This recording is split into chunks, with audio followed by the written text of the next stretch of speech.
Magandang gabi sa inyong lahat mga kaibigan.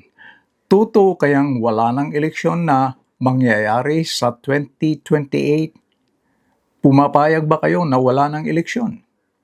Ayon kay Senator Amy Marcos, gusto ng mga anti-Duterte na wala ng eleksyon sa 2028 dahil alam nila matatalo yung mga gustong ma-impeach si Vice President sa Senate.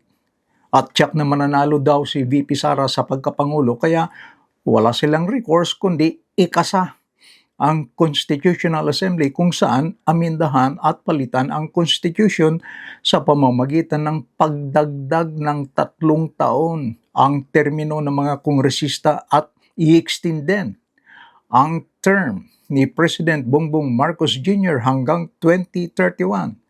Kaya sa makatuwid, may 3 taon pa rin na idadagdag sa termino ni PBBM. Instead na 6 years na uupo bilang presidente, magiging 9 years.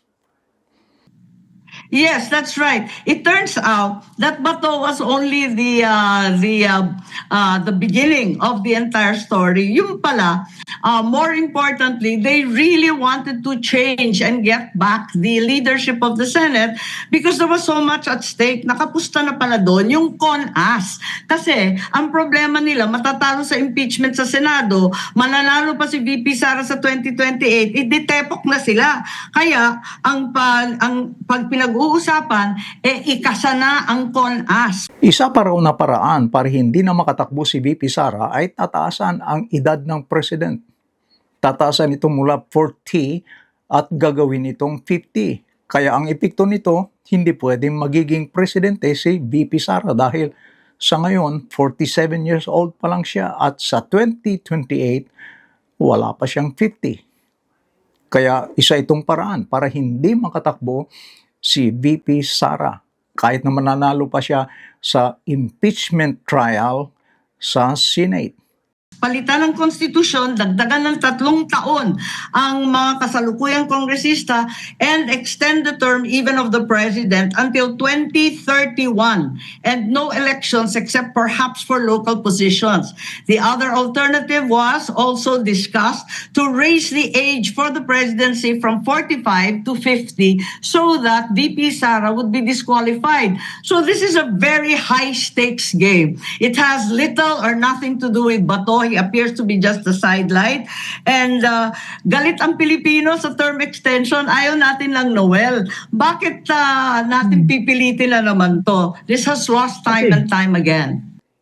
Itong no election scenario ay ibinunyag din ni Lito Banayo, isang political analyst at kolumnista ng isang newspaper. At ayon sa kanya, nagkaroon daw ng pag-uusap sa isang VIP lunch at nandun daw si Speaker Bugjidi kasama ang kanyang Deputy Speaker na si Ferdinand Fernandez, si Senator Tito Soto na siya noon ay Senate President pa rin.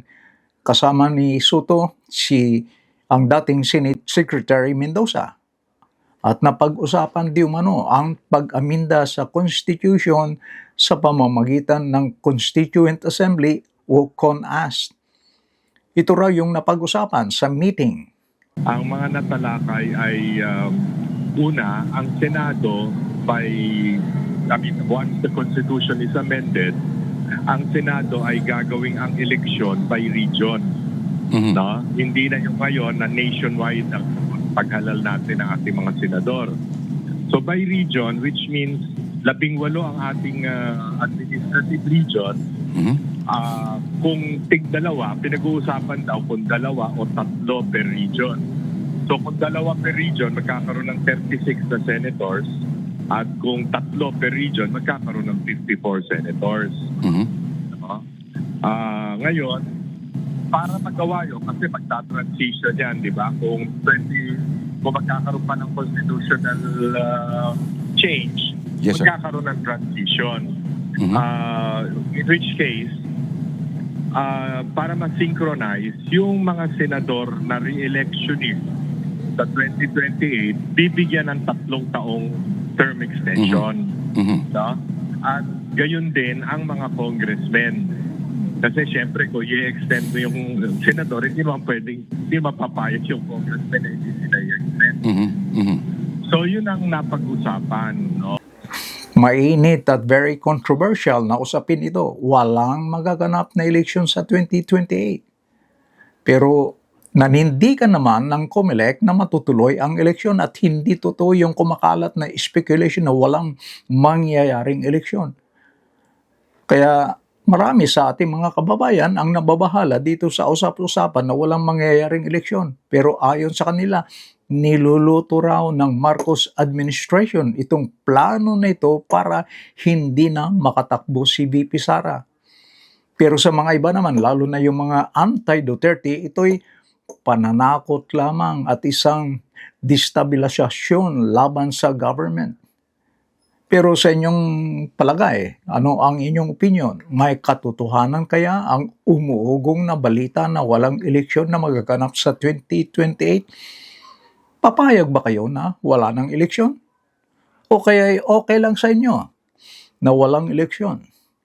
Please leave your comments below. Maraming salamat and please don't forget to like and subscribe. Bye-bye.